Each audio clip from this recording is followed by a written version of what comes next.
with the review of basic structural analysis part 2. And in the last session we had covered the introduction to displacement methods. In this session we will look at slope deflection and moment distribution methods. This is covered in part 5 of the book on structural analysis. If you recall, we had derived these slope deflection equations which date back to 1915, which are usually remembered in this manner. And if you remember it this way, it is very useful when you solve these problems. MAB is equal to MFAB plus 4 EI by L into theta A. Of course, EI by L belonging to the element AB plus 2 EI by L theta B minus 6 EI by N into phi, which is phi AB. Phi AB incidentally is delta B downward minus delta A divided by L. And MBA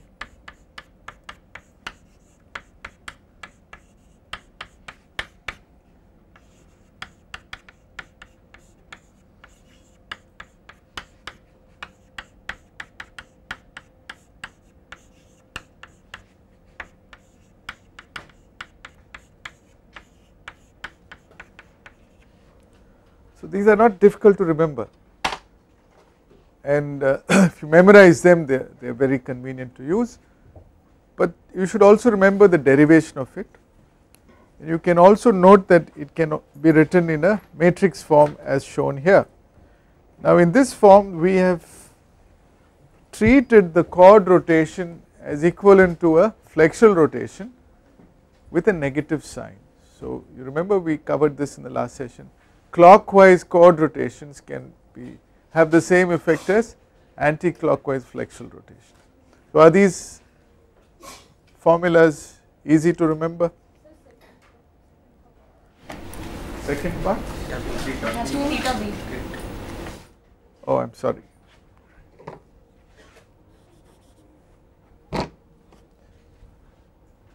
You are right.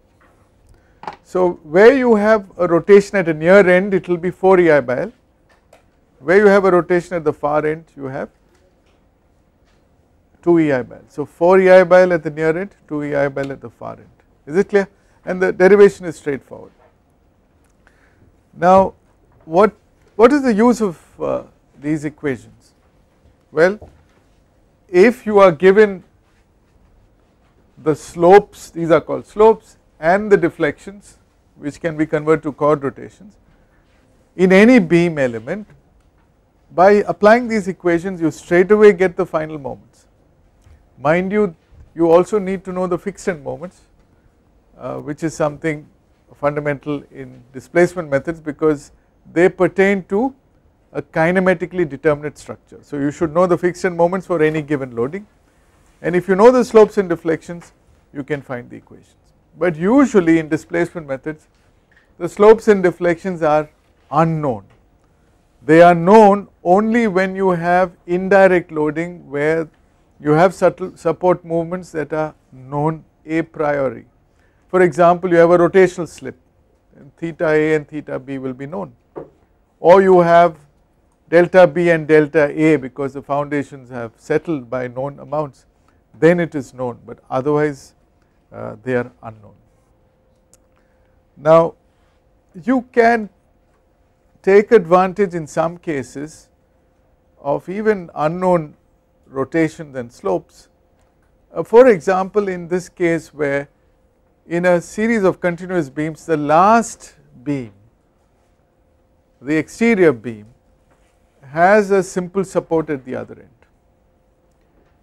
Now the whole objective of slope deflection method of analysis is to get the end moments, because once you get the end moments you can draw the free bodies and the whole beam is statically determinate. Something like Clapeyron's theorem, where you wanted to know the end moments. Is it clear? So in this particular case, let us say you have a simple support at the extreme end, you know for sure that the end moment there is 0, except when you have a concentrated load moment acting at B, in which case you know that concentrated moment, so it is a known quantity. So in such situations you can ignore theta B in this instance, because the idea of knowing theta A and theta B is eventually to get the moment. So if you know the moment in advance, you do not need to bother about theta B. So you can take advantage of this situation, in which case you need to modify these equations. The first modification you need to do is in the fixed end moments, because now you are not arresting this degree of freedom, you are not treating theta B in this instance as an unknown, okay. You are reducing your degree of kinematic indeterminacy, so you are not arresting that degree of freedom in your primary structure, which means your beam AB will now be a propped cantilever, and you know now how to get the fixed end moments in propped cantilevers, right. That is the first correction you need to make. The next correction you need to make is, you can remove theta B from the picture because you are not treating it as an unknown, and this value 4 will change, and the second equation is not needed at all because MBA is known. So you have only one equation, one unknown rotation theta A, and 4 EI by L will become, when the far end is hinged and you apply a moment, 4 will reduce to 3, not 2, 3 EI by L, is not it? We have done this before. And what happens to phi? Minus 6 EI by L into phi will reduce to, can you draw the shape of a propped cantilever? Let us say you are arresting this, you are leaving this as a prop, and you are having a chord rotation like this. This comes down, this is phi. Your deflected shape will resemble what? Resemble a cantilever, and you have a clockwise chord rotation, so you have an anti-clockwise moment. What is this moment in terms of phi? 3i. Okay. On the other hand, if this end is arrested and this goes down so that your chord has rotated by phi, your deflected shape will look like this. You will get anti-clockwise moments at both ends, and the value will be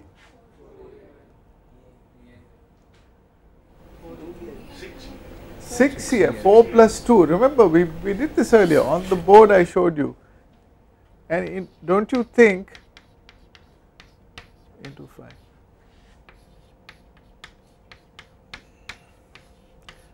Of course, you will get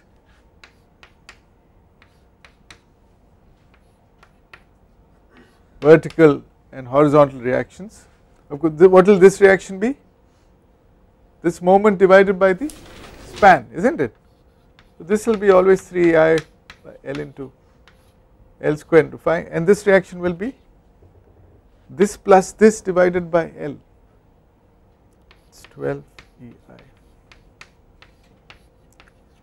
Now you do not worry about these reactions because you can always get them from the free bodies, but you should know the end moments, and we have done this exercise earlier. And in case you have forgotten, this was the last picture here, this was the picture here. right. How did we derive these equations? We took a typical intermediate beam, we identified 3 possible displacements that affect the end moments, theta A, theta B and chord rotation phi, agreed. Then we arrested all 3. When we arrested all 3, we got the fixed beam, and the first pair of moments you get is the fixed end moments MFAB and MFBA. Next we released only theta A, and when you release theta A, keeping the far end fixed, you get moments 4 EI by L theta A on the left side clockwise and 2 EI by L theta A on the right side. Then we fixed it back, and now we release theta B, and you get 4 EI on this side now and 2 EI here. Then you go back, fix everything, and you allow the chord rotation only, which means you are allowing this, and so it becomes, and they are both going to be anti-clockwise. Do you get the background to these equations? Very often students memorize the equations, but they forget the physics behind it, but the physics is very simple, very straightforward. Is it clear? And it can be written in matrix form as I indicated. Now we are trying to take advantage of the fact that we know the moment at MBA. So how do we modify these equations? Well, if we ignore theta B, they will take this form. So the modified equation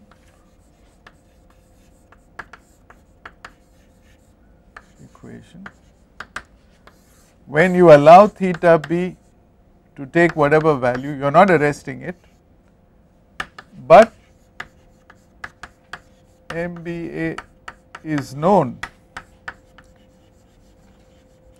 that is the far end is simply supported. This is B, this is A. MBA is known. Usually it is 0 because you do not have any concentrated moments acting there. In such situation you have only one unknown, MAB, because MBA is known. MBA is usually 0 or some given moment. How will you now modify this first equation? I will write for fixed end moments, what should I write? I should not write MFAB because now my fixed end moments are what I get when I arrest only A. I am allowing B to rotate. So it is for a propped cantilever. So how should I write it? No, this term. You remember my notation, I put a naught there. This is different from this. In this B is fixed, A is fixed. Here B is simply supported, A is fixed. So, right? And then instead of 4 EI by L, what do I write? 3 EI by L into theta A. Theta B does not come in my equation because I am not looking at it at all. I am allowing it to happen. I do not care what it is. I can actually find out, but I do not need to know. And what about the chord rotation? It is minus, instead of 6 I get 3, that is it, 3 EI by L. Now it is strange that many textbooks take advantage of the far end being hinged in moment distribution method, but they do not take advantage in slope deflection method. We are going to look at all methods from a big picture point of view, and we should take advantage of this wherever possible because it reduces your work tremendously. Is this clear? So these two equations simplify to these two when B is hinged at an extreme end. Okay, if you have a series of continuous beams, the last beam, or if you have a portal frame where the base is propped, simply supported, you have this. There is one more simplification possible, and that is when you have a situation like this and you have a propped cantilever. Here also you can take advantage. Can you tell me how these equations will change? This is case 1 or this case 2. This is the general case 1. George Maney only gave these equations, these were subsequent shortcuts discovered, and case 3. In case 3, how do you think these equations will change? Here of course you will need MAB and MBA. What will be the first equation? That will be there is no F naught because this is fixed against rotation, but you have to take it carefully. You remember, if some loads are acting here, you should take double the span, make it symmetric and do it as we discussed earlier. So this will remain MFAB, this will remain MFBA. Okay. Now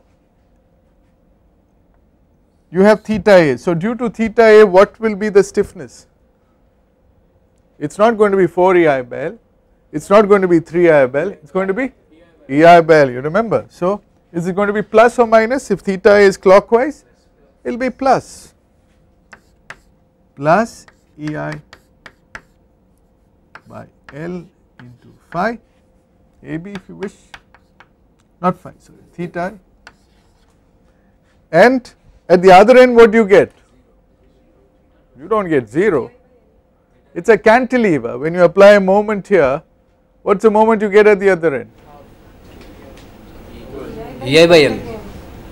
Is it plus or minus? Okay, let us go back to basics. What are we trying to do? We are arresting this, okay, we are arresting this. This we are leaving in place, we are not touching it, we are not preventing it from deflecting also, and we are saying this is going to rotate. So when it rotates, what is the shape it will take? I am sorry, this should look straight. What is the shape it will take?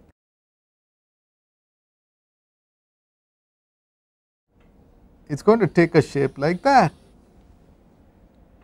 Now if it takes a shape like that, and this has rotated by theta A, and you say this moment is EI by L into theta A, what do you think will happen there? Isn't it like a cantilever where you have applied a moment like that? What do you get here? You will get the same thing, but it will be in the opposite direction, right? It will be in this direction, it will be anti-clockwise.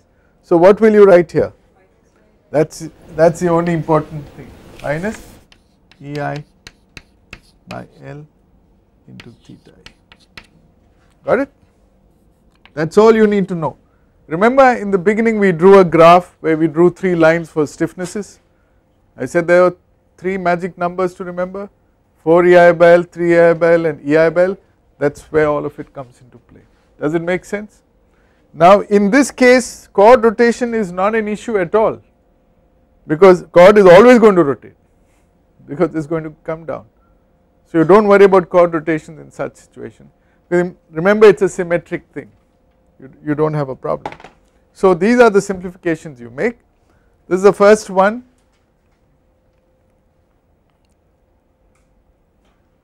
If your hinge support is at the left end, then obviously your equations will get reversed, and if you have guided fixed support, you will get the equations which I showed you. Okay, so these are the equations. Clear? Now let us look at problems. To begin with, let us quickly look at that problem we solved in the introduction to displacement method. Remember we did this problem, introduction to displacement methods. Let us see if we can solve it in a blind manner using these slope deflection equations. In this problem, if you remember, you had a 3-span continuous beam, you had 2 concentrated moments m0, m0, and we solved it and we drew the bending moment diagram. But this needed a little bit of thinking.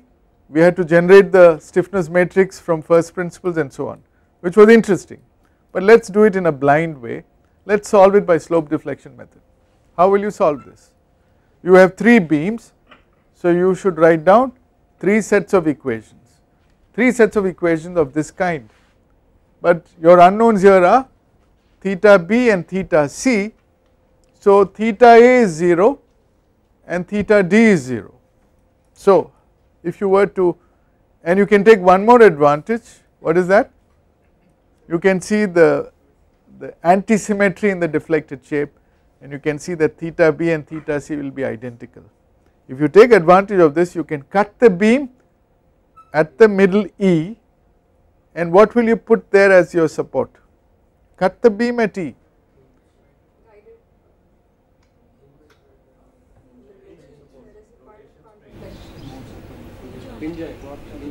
What's the bending moment at E? 0. We have seen this deflected shape in portal method, cantilever method, isn't it? So what should you put there? Put a roller. Put a roller. So you see, you've heavily simplified this problem. You now have only one unknown theta b. Theta a is 0. Theta e is something, but you couldn't care what it is because you can take advantage of this modified range. How will you write these equations?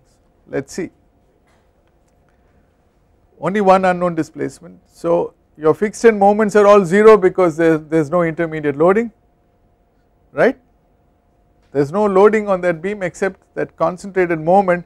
That moment is going straight to the joint and it is going to be shared by the 2 beams. It is not being applied in any one beam. Is it clear? That is called a nodal moment. So I have written in a very simple way the equations. MAB, you look at, I have written these 2 equations for AB. MFAB is 0, MFBA is 0 because there is no intermediate loading on this. Theta A is 0 in this problem because end A is fixed. There is no chord rotation, so this is also 0. So the only term you get is this, agreed? 2EI by L and 4EI by L into theta B. Is it clear? So MAB is and MBA is known. Now you have to write down only for MBE because MEB is also known to be 0. What is MBE going to be? It's going to be, now you are going to write this equation because you are going to replace AB with BE. Now there is no fixed end moment, there is no chord rotation, there is only this term with this replaced by theta B. Is it clear? So it is a simple problem and it is L by 2, mind you, that span BE is L by 2. So 3EI divided by L by 2 is 6EI by L. Do you get it now? So it is very simple. This is how you write the slope deflection equations. So all you need to know is theta B and you have got the answer, right? How do you find theta B? Tell me. This is the next step in slope deflection method. Let me help you. When we did statically indeterminate structures, we did something similar. But we solved for the unknown redundants applying what equations? We applied compatibility equations. Now we are doing displacement method. We solved for the unknown displacement by applying what equations? Equilibrium. What is the equilibrium equation you need to apply here?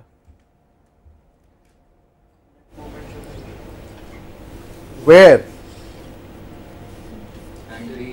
So the clue is wherever you have identified the unknown displacement, in this case theta b, what is the moment corresponding to theta b? It is mb.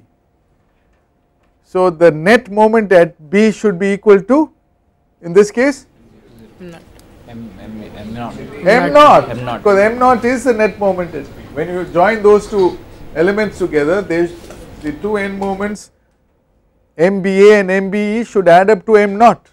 That is equilibrium. Is it clear? Have you understood? So that is what you should do. That is equilibrium. MBA plus MBE should add up to m naught. Now you can easily substitute.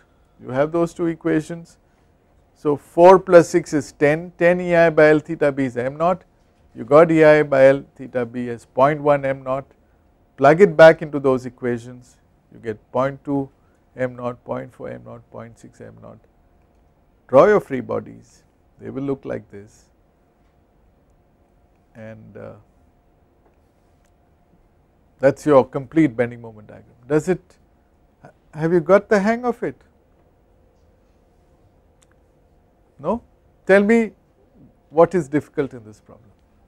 What if we are not able to guess the deflection diagram and identify? Take the shortcut, do not worry, take theta b and theta c, solve two equations simultaneously, you will end up with theta b equal to theta c, you will still get the same answer. Why are we saying that MF, AB, BA, BE are all zeros? Why? You tell me. If they are not 0, what will they be? When will you get a fixed end moment in a beam? Let us say I have a beam. When will I get a fixed end moment? When I apply some load on that beam. So in this case I do not have any intermediate loads on that beam. I have only a nodal moment. So I do not have any fixed end moments. These are good questions you are raising, but you will easily get the hang of it as we solve more problems. Supposing there was a load in the middle of AB, W, what will be the fixed end moment? Minus WL by 8 plus WL by 8. Remember, if W is 0, what is the fixed end moment? It is 0. So there is no fixed end moment. Is it clear? Any more questions? You have to be alert and see how beautiful, how simple this method is. And you can do this blindly or you can open your eyes and do it. Okay, now let me wake you up with these problems. I have shown here two pictures of two span continuous beams. The one on the left shows you fixity at C and the one on the right shows you a roller support at C. The question, and in both these beams you are told that somehow that fixed end at A has rotated clockwise, it is called a rotational slip, by a known amount 0.002 radian, and the EI value is given. Okay. So you can use slope deflection equations here. Now the question is, do not do any calculations, can you at least, looking at those pictures, sketch the shape of the deflected diagram? Can you at least try that? What will it look like? What will the deflected shape look like when you have theta A? There is no loading otherwise, it is only an indirect loading in these two beams. What will they look like? Please get used to this. This is prior to doing any calculation. And next, if that is your deflected shape, what do you think the bending moment diagram will look like?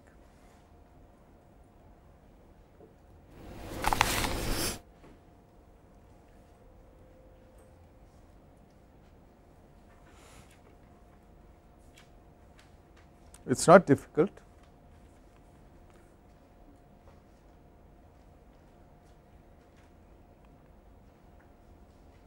Okay, let me explain how this can be done. Look, this has rotated, so this tangent must also rotate by the same theta A, agreed? And this has to come back here, and naturally this slope must be maintained, theta B is going to rotate anti-clockwise, so it must go back, but it has to go back to C and it must have 0 slope here.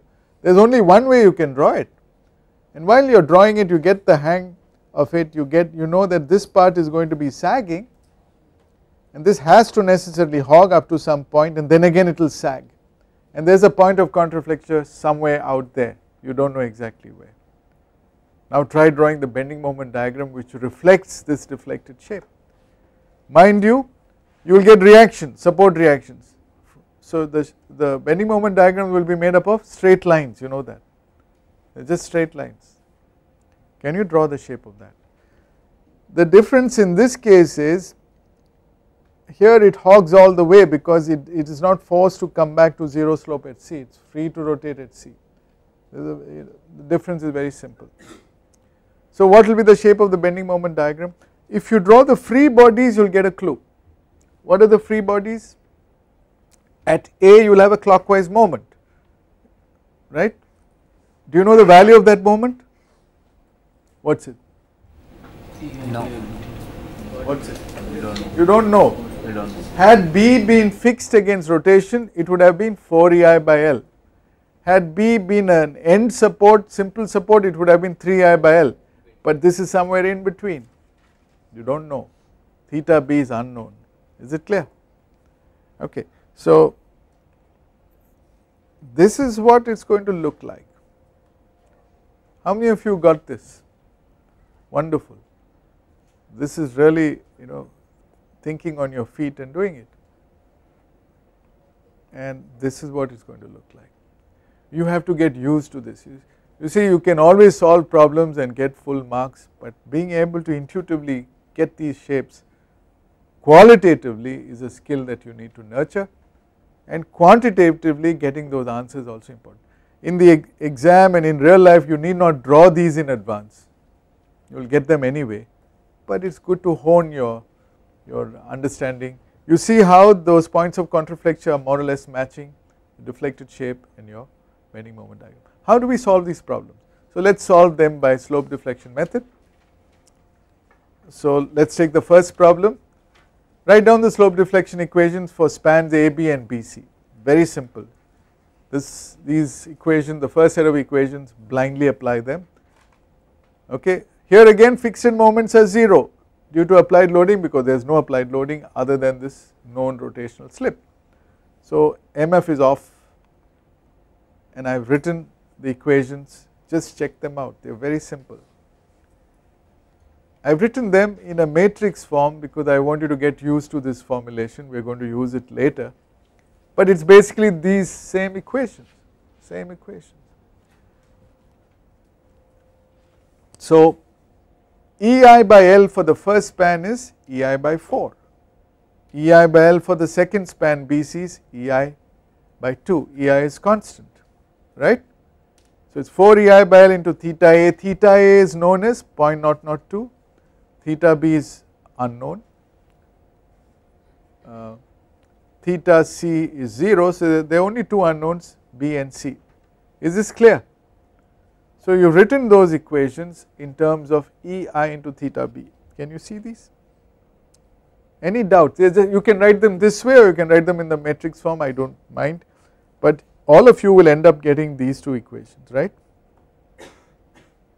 In other words, this quantity that you calculated is a kind of a fixed end moment that you get because of the known rotational slip, right. But this 160 and 80 that we got, how do you get this 160 and 80? Now you have to substitute the value of EI known, EI is 80,000, 80,000 divided by 4 into theta A here will give you these quantities, okay. Have you all got it? Can I proceed? You tell me what to do next. I have written the slope deflection equations, if someone gives me the value of theta B, I get the answers. How do I get theta B? I need to write down an equilibrium equation. What will it look like? MB equals 0, which means MBA plus MBC both clockwise should be 0. That is easy to write because you have two expressions in terms of EI theta B, you write them down. Do you get this? Just check it out. That is, I am taking the second equation from the first beam and the first equation from the second beam, I am simply algebraically adding those equations, I am solving it, I get EI theta B. It turns out to be negative. Theta B has units of radian. Okay, by the way, EI theta B does not have kilonewton meter, it is kilonewton meter per unit into length, kilonewton meter squared it should be. When you divide by L only it will become kilonewton meter. So, okay, have you all got this? Next step, and it is anti-clockwise, which you guessed correctly when you drew the shape, because clockwise rotations are positive. Now what do you do once you get this answer? Put this value into, substitute that value into slope deflection equations, put it there, you can write it there itself, you get the final answers, right. Very simple. Please do a few problems and get the hang of it, very simple. Then what should you do? What is the next step? You have to know what this minus plus means, so draw the free bodies. minus means anti-clockwise, plus means clockwise. So the free bodies will look like this, right? MAB is plus, so it is clockwise, and at B you will find that for BA it is clockwise, for BC it is anti-clockwise, and they are both equal and opposite, which is why they add up to 0. In fact, that is how they add up to 0. Clear? What is the quantity MB here? It's not the bending moment reaction. It is the bending moment at B. See, there are bending moments in both the B. Yeah, what's the term for MB? Because it can't be that, because according to the bending moment diagram, MB is non-zero. Bending moment at B, it is bending. I don't understand What do you call MB? If I cut a section anywhere in the beam, do I get a shear force and bending moment? Now I am cutting it just at the support, just to the left of the support. You still have a bending moment reaction, right? Because can you just What go is to the bending previous moment slide? reaction? It's an internal force. Bending moment is an internal force. So that's this value. This 53.33 is a bending moment at this junction acting at B in the element BA. Just want a little more clarity what it means. I mean, how do you? Little more clarity. Okay. This is that element. This is A. This is B. You got some value, it was clockwise, and you got some value which was, both were clockwise, both are clockwise, right? This is some 147, this is 53, let us round it off. What do these represent? These represent, now actually you have fixity here. Here you have a support here, but you have a rotational spring here coming from the adjoining beam. Now I am just cutting this infinitesimally to the right of A, of that fixity. I am cutting a section infinitesimally to the left of B. If I cut a section anyway, I get a bending moment and shear force. Now what I am drawing here are, these reactions are nothing but those bending moments and shear force. Now this reaction is a true reaction because it goes to the support. This you can't call it really a reaction because the action is taken by the adjoining beam. So it is an internal moment in the beam which is the same on the other side. It has to be, because when you join them there is no net moment. Is it clear? Now does it make sense? So it's what's the name for this? The name is simply bending moment. If you cut, let us take a beam like this with a load here. If I cut a section here, if I take this free body, okay, I have a reaction here, I have a moment here which is sagging, here also I have a moment which is sagging. This is called bending moment and this is called shear force. So they are internal. Does it make sense? Okay, any other questions? So it is easy to do this, it is the same diagram but now you got the numbers as well. Let us take the second problem. How does it change from the first problem? The first set of equations do not change, now there are no fixed moments. This set of equations are the same as the previous problem. Only for BC it will change, and here deliberately we are ignoring theta c because we want to take advantage of this simplified equation. So what will that equation look like?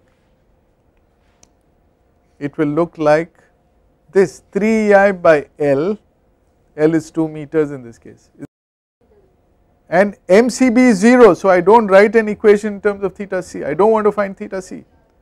Incidentally theta c will be half of theta b, you can take a look incidentally with the opposite sign, but I am not interested in theta c, right. Now what is the equilibrium equation? Same equation, only your stiffnesses have changed, your answers have changed, you plug it back, you get those answers, draw the free bodies. Now you do not have a moment at C, you get a bending moment diagram like that. Does it make sense? Are you comfortable with this? You have to practice, okay, but it's simple really. Now let us quickly see how you solve these problems by moment distribution method. Let us go back to the first problem, okay. In the moment distribution method you usually need fixed end moments because you have to distribute some fixed end moments. So the concept here is, due to external loads there are no fixed end moments, but due to the indirect loading you get a fixed end moment because now you arrest theta b, you do not let theta b take place. If you arrest theta b, then if you allow that rotation theta a, will you not get some moments? Do you know those moments? We will call them additional moments. What is, and I am putting delta MFAB, delta MFBA, what do you think that will be equal to? What is delta MFAB due to that rotational slip? 4EI by L, right, which is a known quantity. What is delta MFBA? 2EI by L, that is it, 2EI by L, which is half the first value, right. Incidentally you got the same numbers 160, 80 in the slope deflection equations from this quantity, but now we are treating this as a fixed end moment by arresting theta b. Is it clear? So when you go back to the full beam, this is the picture you have got, and you will find that you now need to reverse that moment which adds up at B. How much adds up at B? BA and BC. Yeah, so 160 and 80 add up, you need to reverse it, and that moment how will it get shared? By in proportion to the relative stiffnesses. So that is what we will do. We got these moments. So to find the relative stiffnesses you need to go through the step of finding distribution and carryover factors. Now do you agree to this? KBA to KBC is 4EI by L is to 4EI by L by 2. Do you agree to this? So the ratio is 1:2 or 1/3:2 by 3 because the distribution factors should all add up to 1. And remember the end A is fixed, so you have a carryover, half of what you distribute will at B will get carried over to A, and it will also get carried over to C. I will make this clear. All this you can do very nicely in a table called a distribution table. So this is what the table looks like. It is a very simple table, it is a single cycle distribution. This is beam AB, this is beam BC.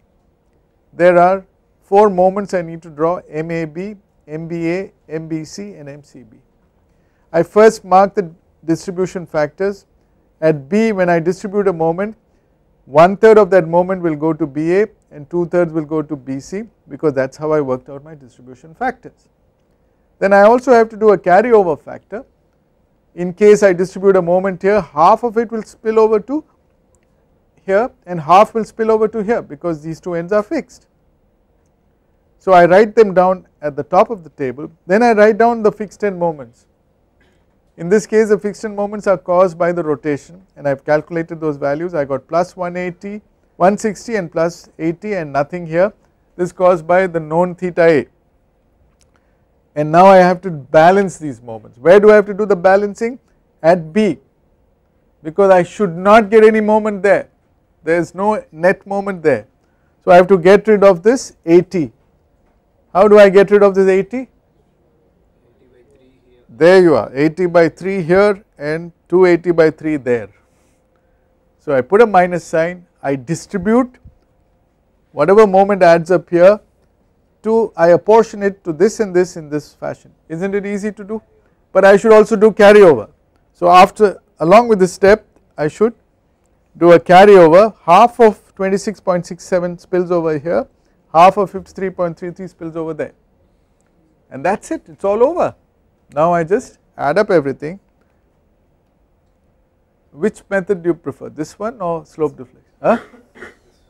This one,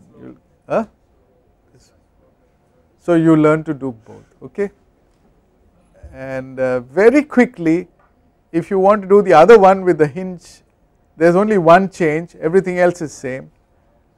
There is only one change. What do you think that change is? The carryover factor is 0, your stiffness is also changed, 4 EI by L and 3 EI by L. So it is now 2 by 5, 3 by 5, carryover factor is only to one side, there is no carryover to the to C. Your table looks like this. In this table the only thing that has changed is your distribution factors. When you do the distribution, it is now 2/5 of 80 and 3/5 of 80, and you do the carryover only to one side. Addition you are very good at, you can do this. Draw the free bodies, draw the, so powerful. Once you are used to it, in 5 minutes you can crack these problems. Thank you.